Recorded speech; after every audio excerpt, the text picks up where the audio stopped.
سیدنا امیر المؤمنین عمر بن الخطاب ثانی الخلفاء وزیر النبی المصطفیٰ صلی اللہ علیہ وسلم سے ہے۔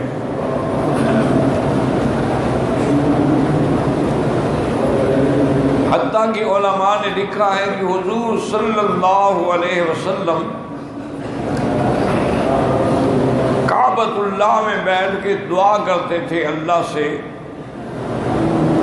اللہم اعز الاسلام باحد العمرین،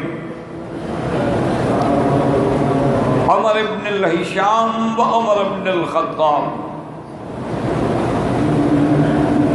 حضور دعا مانگتے تھے کہ یا اللہ اسلام کو عزت دے، غلبہ دے، ان دو میں سے کسی ایک کو مسلمان کر دے۔ عمر بن ہشام یہ ابو جہل کا نام تھا،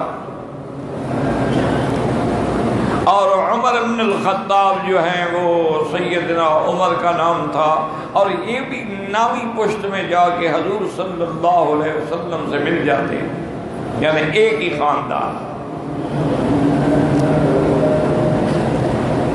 ایک دن دار الندوہ میں جو مشرکین مکہ کے اجلاس کرنے کی جگہ تھی، یہاں وہ جمع ہوتے تھے اور مشورے کرتے تھے اور تجاویز ایک دوسرے کو دیتے تھے۔ ابی جہل لعنہ اللہ نے بڑی سخت تقریر کی، اور اس نے کہا کہ بھئی اب ہمیں فیصلہ کن جنگ لڑنی چاہیے حضرت محمد مصطفیٰ صلی اللہ علیہ وسلم کے۔ روز بروز ان کی تعداد جو ہے وہ بڑھتی جا رہی۔ اگر یہی عالم رہا تو ایک دن اسلام کی قوت جو ہے وہ غالب آ جائے گی۔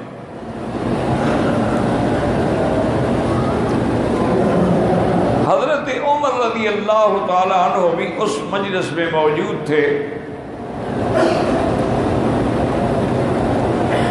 کھڑے ہوئے اور اس کے بعد لات و عزا کی قسم کھائی۔ وہ تو ان کو الہ سمجھتے تھے نا، کہ اب مکہ مکرمہ کے اندر یا میں رہوں گا یا پھر محمد مصطفیٰ صلی اللہ علیہ وسلم ہے۔ گھر گئے، تلوار اٹھائی، کمان اٹھائی، زرہ پہنی، نیزہ پکڑا، اور کسی غیظ و غضب میں بھرے ہوئے گھر سے نکلے، اسی ارادے سے کہ میں آج حضور پاک صلی اللہ علیہ وسلم پہ نعوذ باللہ حملہ کروں گا۔ راستے میں ایک آدمی ملا، اس نے پوچھا کہ اِلیٰ أَيْنَ يَا عمر، کیوں اتنے ناراض اور بھرے ہوئے غصے میں کہاں جا رہے ہو؟ تو آپ نے فرمایا لِأَقْتُلَ مُحَمَّدًا صلی اللہ علیہ وسلم، کہ میں حضور کو قتل کروں۔ اس نے کہا عمر تم حضور پاک کو کیا قتل کرو گے؟ تمہارے تو اپنے گھر میں تمہاری بہن بھی مسلمان ہو چکی ہے، اس کو تو تم روک نہیں سکے، اب حضور سے قتل کرنے کے معاملے میں جا رہے ہیں۔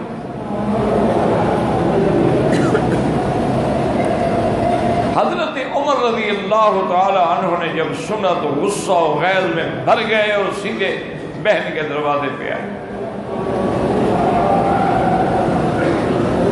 آپ کی بہن اور بہنوئی گھر میں بیٹھے ہوئے قرآن تلاوت کر رہے۔ حضرت سعید لے آتے تھے قرآن پاک کی آیات مبارکہ اور گھر والوں کو پڑھاتے تھے۔ حضرت عمر نے بڑے جوش کے دروازہ کھٹکھٹایا، انہوں نے جلدی جلدی وہ قرآن پاک جس کاغذ مبارک پہ لکھا تھا اس کو چھپا دیا اور دروازہ کھولا۔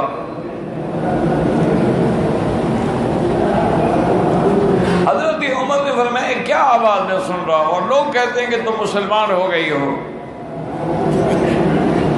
تم نے بھی حضور صلی اللہ علیہ وسلم کا کلمہ پڑھ لیا ہے۔ تو بی بی فاطمہ بنت الخطاب آپ کی بہن نے فرمایا کہ عمر بات یہ ہے کہ واقعتاً میں نے کلمہ پڑھ لیا ہے۔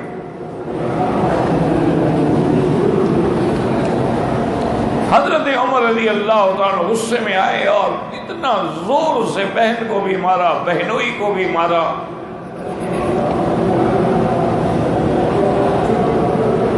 لیکن بی بی نے صرف ایک بات کی، کہا دیکھو عمر، تم جس باپ کے بیٹے ہو میں بھی تو اسی باپ کی بیٹی ہوں نا، تم چاہے میرے ٹکڑے اڑا دو لیکن اب میں حضور پاک کا کلمہ نہیں چھوڑ سکتی۔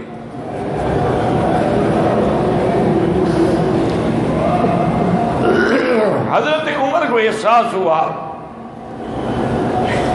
کبھی آخر کیا بات ہے ایسی، میری بہن ہے، میرا کہنا بھی نہیں مانتی، اتنا شدت سے میں نے مارا ہے پھر بھی پرواہ نہیں کر رہی۔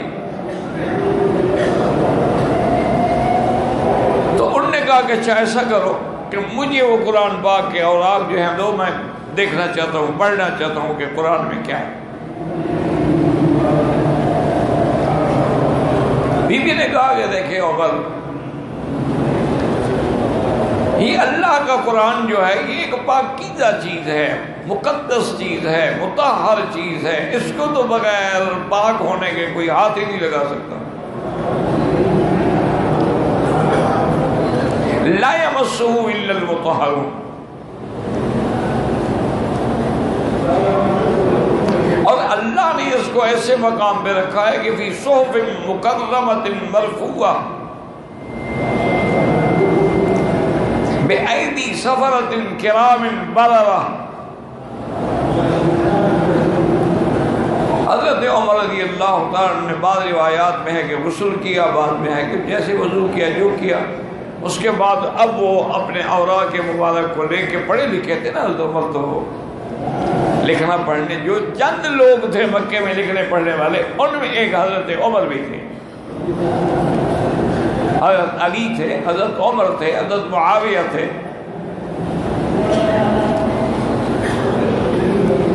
حضرت زید تھے، یہ سب پڑھے لکھے لوگ تھے۔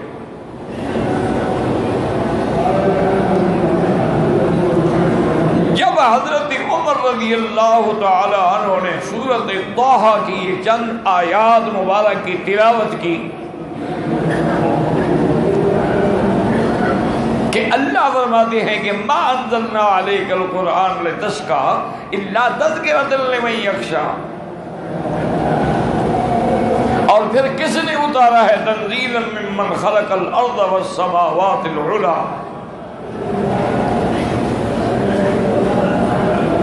عرب تھے، عربی زبان جانتے تھے، عربی کلام جانتے تھے، قرآن پاک کی فصاحت اور بلاغت کی ایسی تاثیر ہوئی کہ حضرت عمر کانپنے لگ گئے اور کہا کہ مجھے یہ بتاؤ کہ این محمد، حضور اس وقت کہاں ہوں؟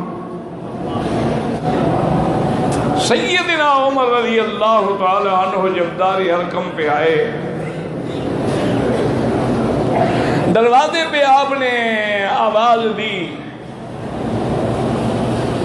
تو ایک صحابی نے دروازے کی طرز سے دیکھا اور اس نے جا کے حضور کو عرض کیا کہ یا رسول اللہ صلی اللہ علیہ وسلم، عمر دروازے پہ کھڑا ہے لیکن مجھے اس کی جو ظاہری شکل ہے اچھی نہیں لگتی کہ وہ تو تلوار ہاتھ میں ہے، اسلام اس نے کمان پکڑا ہوا ہے، زرہ پہنی ہوئی ہے، وہ تو لڑنے آیا ہے۔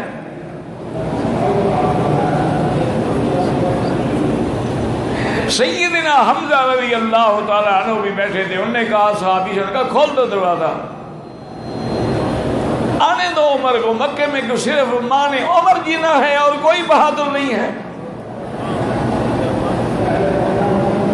اگر نیک نیتی سے آیا ہے ہم سینے سے لگائیں گے، ورنہ انشاءاللہ عمر کی تلوار چھین کے میں اس کی گردن کاٹوں گا۔ وہ بھی تو حمزہ تھا، سیدنا حمزہ ہے رضی اللہ تعالیٰ عنہ۔ یہ بچے تھے جب، ابھی یعنی بالکل عنفوان شباب تھا۔ کسی نے کہا کہ آج ابھی جہل نے حرم میں حضور کو گالیاں دی ہیں، مسلمان بھی نہیں ہوئے تھے، لیکن اسی جوش میں آئے ہیں۔ ابو جہل بیٹھا تھا، تلوار کے الٹے طرف سے اس کے سر پہ مارا اور کہا کہ ابو جہل خبردار، اگر آج کے بعد تیری زبان سے حضور کے خلاف کوئی بات نکلی تو میں تیری زبان کاٹ کے کتوں کو کھلاؤں گا۔ خدا کی شان ہے، حمزے کی آواز میں اتنا اثر تھا کہ ابو جہل ہل نہیں سکا، چپ کر کے بیٹھ رہا، جواب بھی نہیں دے سکا۔ رضی اللہ تعالی عنہ وارضاہ، دروازہ کھولا، حضرت عمر رضی اللہ تعالی عنہ کی حضور کے چہرے مبارک پہ نظر پڑی اور آنکھیں جھک گئیں۔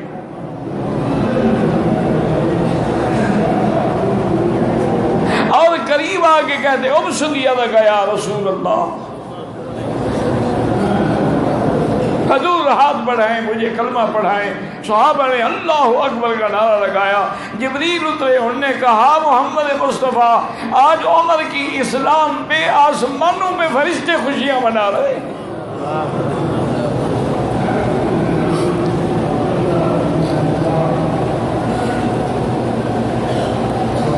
سیدنا حمزہ نے کہا کہ عمر تم بڑے خوش قسمت ہو کہ رات حضور دعائیں مانگ رہے تھے اور رات دعا مانگی ہے اور آج اس کی تعبیر آ گئی ہے۔ اللہ نے تیرے نصیب میں لکھا تھا عمر ابن ہشام رہ گیا اور عمر ابن الخطاب آ گیا۔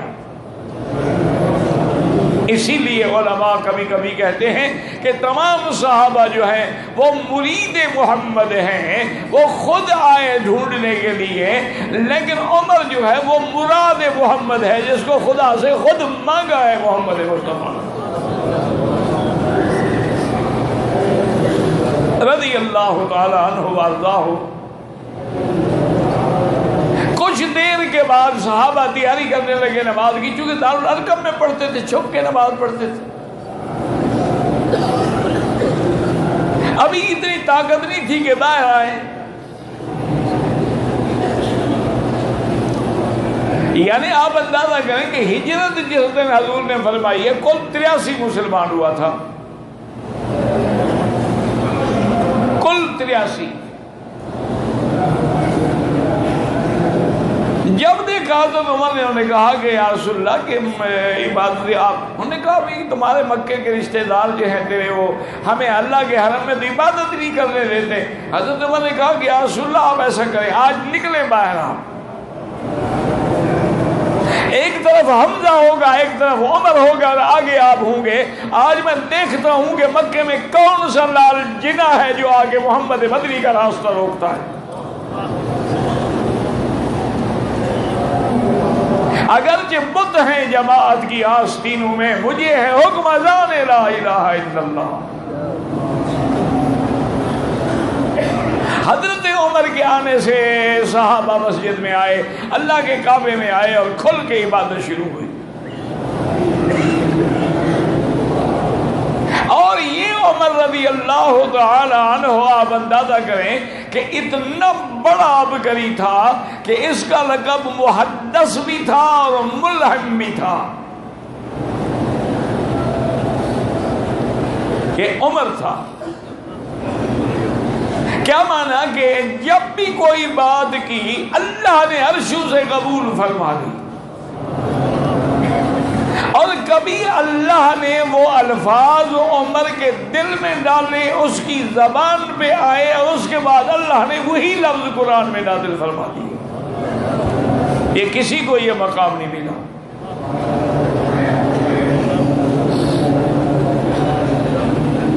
یعنی حضرت امیر المومنین عمر بن الخطاب رضی اللہ تعالی عنہ،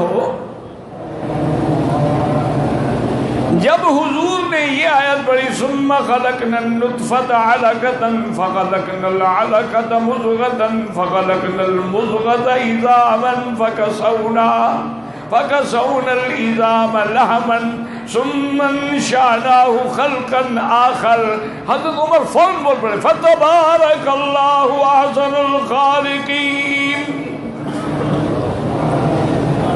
یہ الفاظ عمر کی زبان سے نکلے، اللہ نے قرآن کا حصہ بنا دیا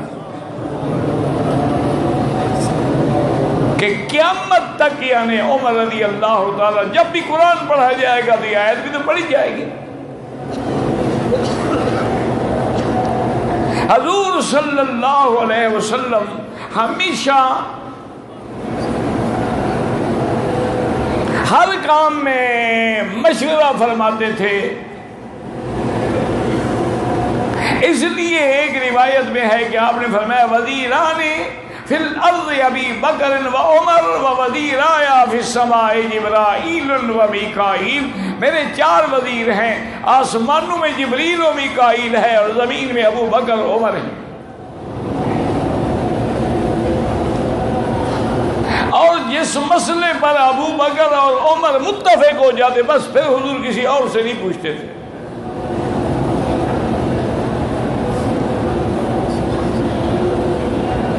اسی لیے آپ حجاج کرام جو آتے ہیں خود اندازہ کریں کہ ہر مسلمان جو ہے کعبے میں آئے گا، طواف کرے گا اور مقام ابراہیم پہ 2 رکعت نماز جو ہے واجب الطواف ادا کرے گا۔ اس کے لیے بھی حضور نے مشورہ فرمایا تھا۔ یہ مقام ابراہیم کعبے کے دروازے کے ساتھ لگا ہوا تھا، پھر اس کو تھوڑا سا دور کیا گیا اور آخر میں حضور نے صحابہ سے مشورہ لیا کہ ہمیں طواف کی 2 رکعت جو ہیں اس کے لیے حرم میں کون سی جگہ کو مصلی بنائیں؟ کسی نے کہا دروازے کے ساتھ کھڑے ہو جائیں۔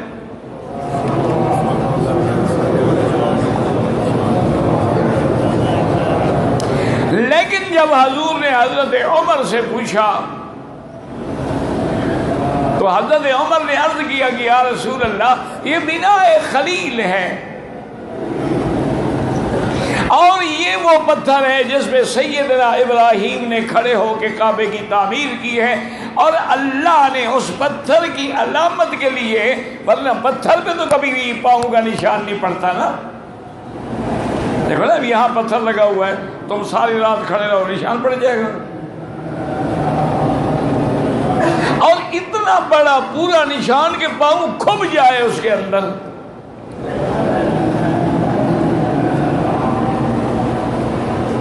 تو وجہ اس کی کیا تھی؟ تاکہ قیامت تک پہچانا جائے کہ وہ پتھر کون سا ہے۔ تو حضرت عمر نے عرض کیا کہ یا رسول اللہ افلا نتخذہ مصلی، کیا ہم مقام ابراہیم کے پیچھے کھڑے ہو کے 2 رکعت نہ پڑھیں؟ حضور فیصلہ کر رہے تھے کہ جبریل آ گئے، واتخذوا من مقام ابراہیم مصلی، اللہ نے حکم دیا کہ میرا مدنی عمر نے جو فرش پہ فیصلہ کیا میں نے عرش پہ قبول کر لیا ہے، اب اسی کو مقام مصلی بنائے۔ اور یاد رکھو اگر کوئی اچھے کام کی ابتدا کرے گا قیامت تک اس کو اجر ملے گا۔ جتنے حاجی آئیں گے مقام ابراہیم پہ نماز پڑھیں گے تو ثواب حضرت عمر کے کھاتے میں لکھا جائے گا۔ لاکھ شیعہ انکار کرو، کہاں بھاگو گے؟